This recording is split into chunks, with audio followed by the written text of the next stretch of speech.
I think regenerative agriculture is both an ecological approach in those practices, but it's also an ethic. It's an ethic for our agricultural system, and one that tends to involve this reciprocity between people and the land and the management practices that go into supporting those ecosystem processes, the goal of nurturing the environment and food. And so I think this really, it gives everyday people, farmers, policymakers, an opportunity to consider those underlying ethics, those reasons.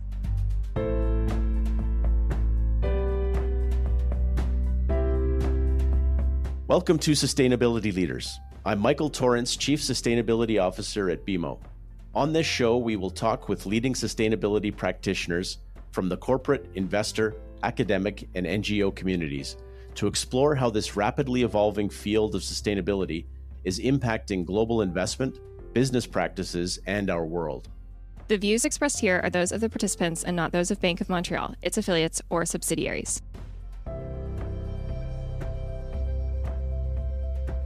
I'm Leah Weatherill. I lead the National Agriculture Team within BMO's Commercial Bank in Canada, and today we're exploring regenerative agriculture, how science and ethics intersect to shape the future of farming. Joining me today is Kate Congreves, BMO and Jarislowsky Chair in Regenerative Agriculture at the University of Saskatchewan. Welcome, Kate. Hi, thanks for having me. Thanks for being here. Kate, your research program focuses on nitrogen flows and soil health in crop production systems. As we get started here today, can you tell us what drew you into soil science and agriculture to start with? Great question. Well, food. I'm a foodie. I love food, and I'm also fascinated by that connection between people and plants to produce good food. So I grew up growing things in a big garden, all sorts of vegetables, and the garden was really a playground. Vividly remember playing with that garden soil, the smell, the feel of it, and then also really closely observing the plants that are growing in there. So I think that really kind of set the stage, first drew me in, and then I've been able to just dive more deeply into this plant, soil, food connections throughout my career. I love that, Kate. Thanks for starting us there. And I can visualize you in the garden. I can picture myself in the garden with my mother doing the same thing. And she was a real biologist. I don't think I have quite the same framework in my mind. It's more numbers on the financing things. So I love it when I'm talking to people that have such appreciation for that. And let's talk soil health. It's often called the foundation of agriculture.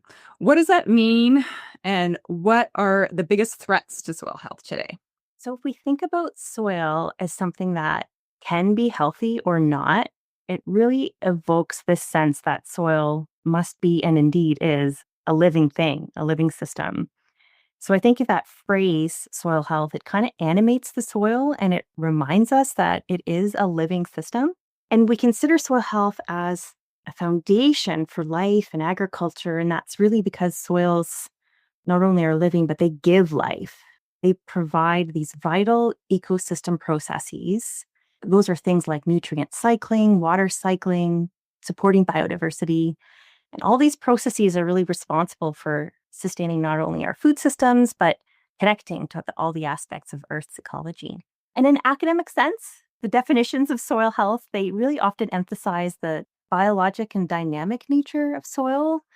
And so, for example, you'll see soil health described with terms such as soil functioning or soil vitality. And it's really the continued capacity of the soils to sustain the plants, the animals, the humans, and to sustain those socio-ecological functions of our ecosystems. So if that is what we define or what we consider healthy soil, then what about a degrading soil? Is that other part of your question? So a degrading soil would have a weaker capacity to do this. And so soil degradation and nutrient mismanagement are some of the biggest challenges that we contend with. So understanding where and how soil health might be degenerating is the first step to regenerating and ensuring that it can function as a part of that healthy living system and that part of the broader ecosystem. You are explaining this very well. So let's take that soil foundation and then move to that nutrient management side and talk nitrogen. So it's essential for our crops, but also an environmental challenge. So how do we balance the risks and benefits there? Nitrogen is a really great example that embodies the linkages between soil health and crop health, and then ultimately healthy food and healthy environments. So on one hand, a good soil nitrogen supply is essential for plants to grow. We're talking about gardens earlier. So picture your garden, picture plants growing, building their tissues, putting down their roots, their leaves, their stems, flowering and developing seeds, and ultimately producing the thing that we call yield, the thing that you're going to harvest and the thing that we're going to eat that will give us nutrition. So nitrogen is essential for all that to happen.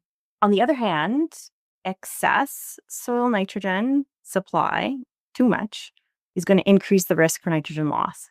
And so what I mean by nitrogen loss, this is going to include things like, for example, nitrate leaching or nitrogen loss in the form of greenhouse gas emissions.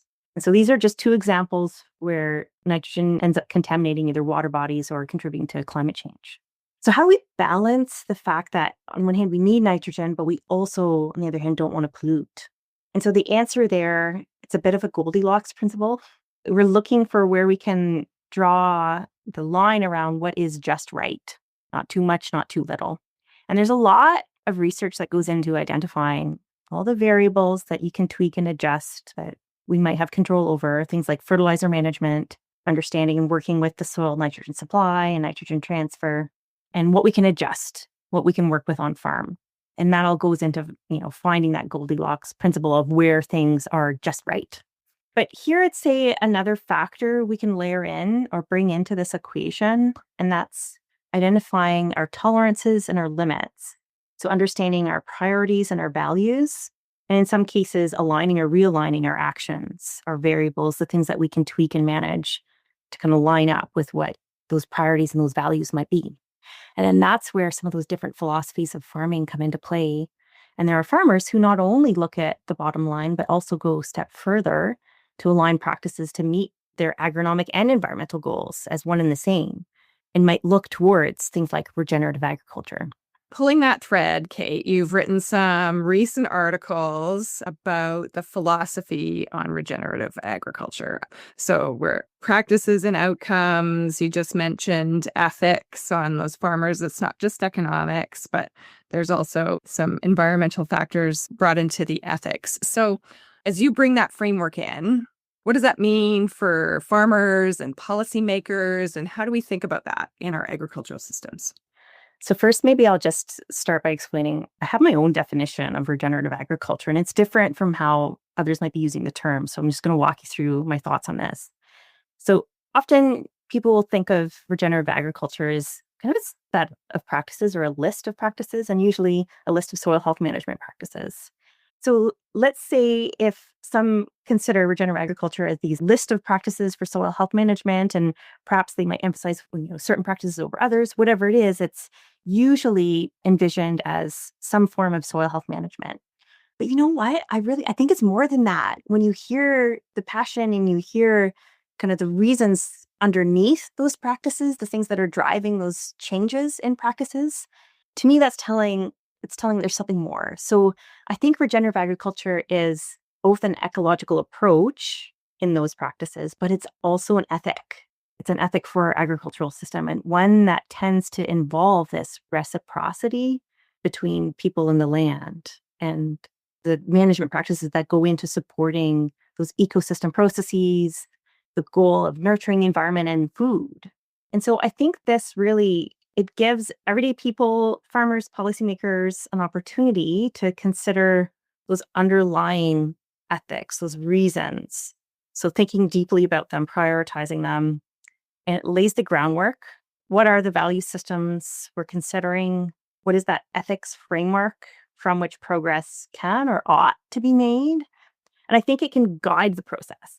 And so from there, I think the agroecology or the alternative forms of farming and the soil health management practices, all of that is guided by that ethic.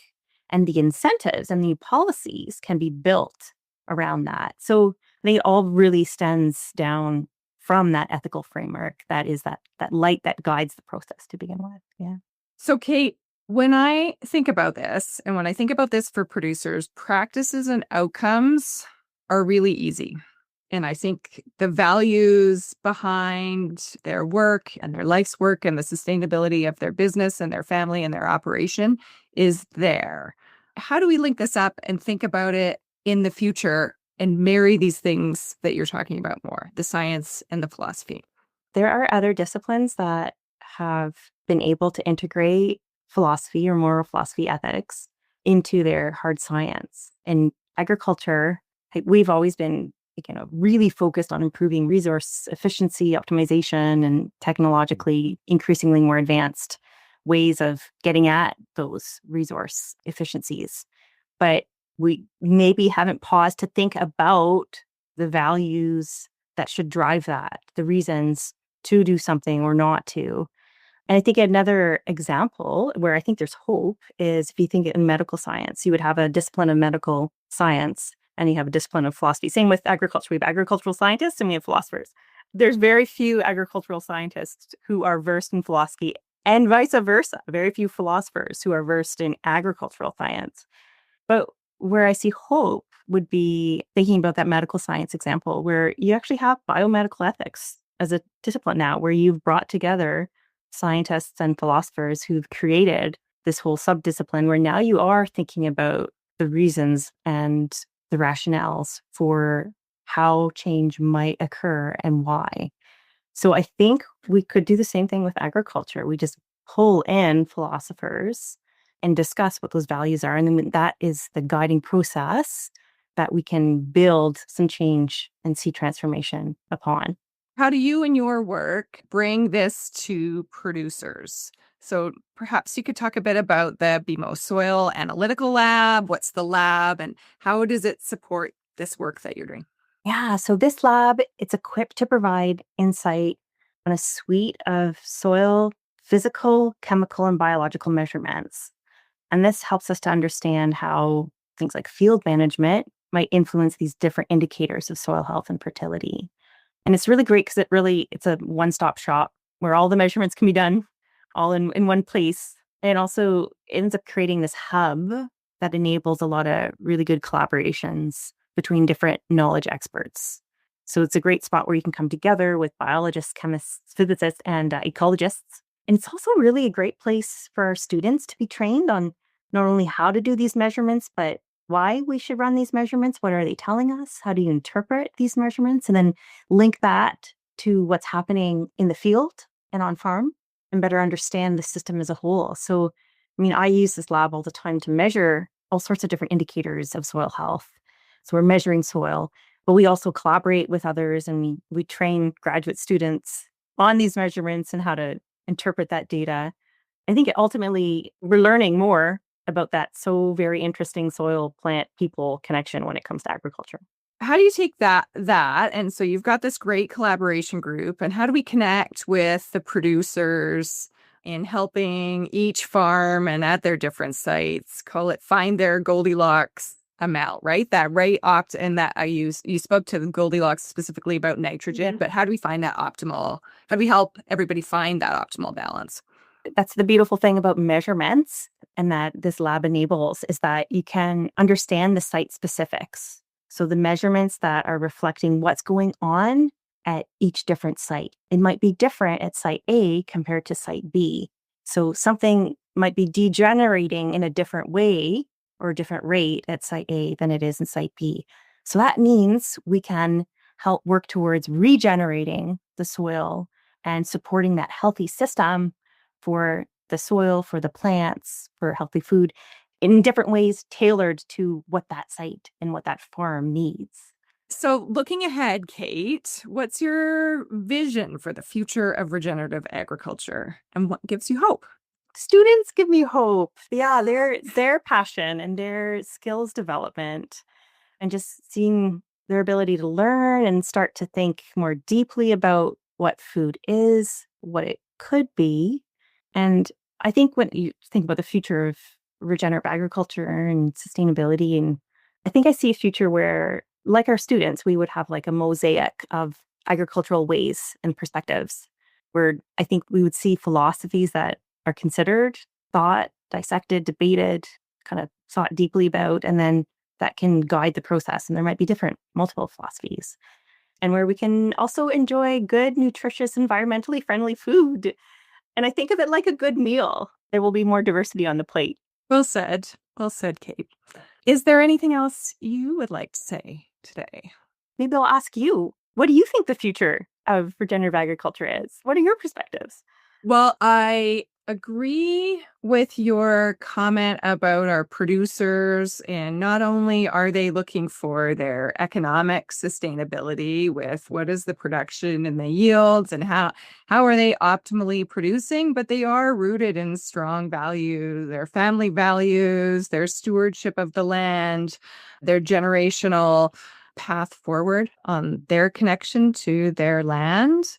And so I think that ties very much to what you're talking about and your ethic foundation of regenerative agriculture.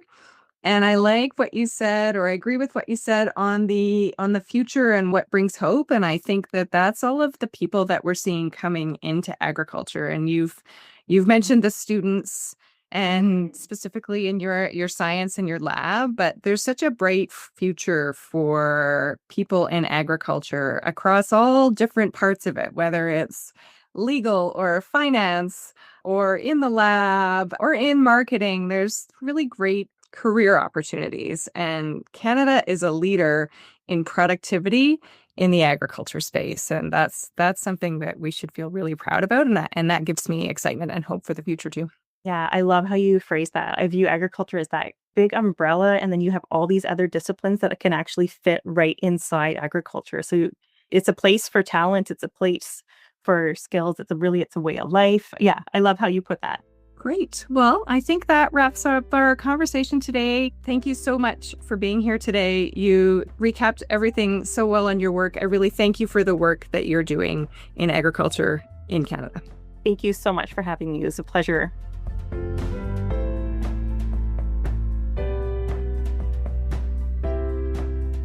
Thanks for listening to Sustainability Leaders. This podcast is presented by BMO. You can find our show on Apple Podcasts, Spotify, or your favorite podcast player. Press the follow button if you want to get notified when new episodes are published. We value your input, so please leave a rating, review, and any feedback that you might have, or visit us at bmo.com/sustainability leaders. Our show and resources are produced with support from BMO's marketing team and Puddle Creative. Until next time, thanks for listening and have a great week. For BMO disclosures, please visit bmocm.com/podcast/disclaimer.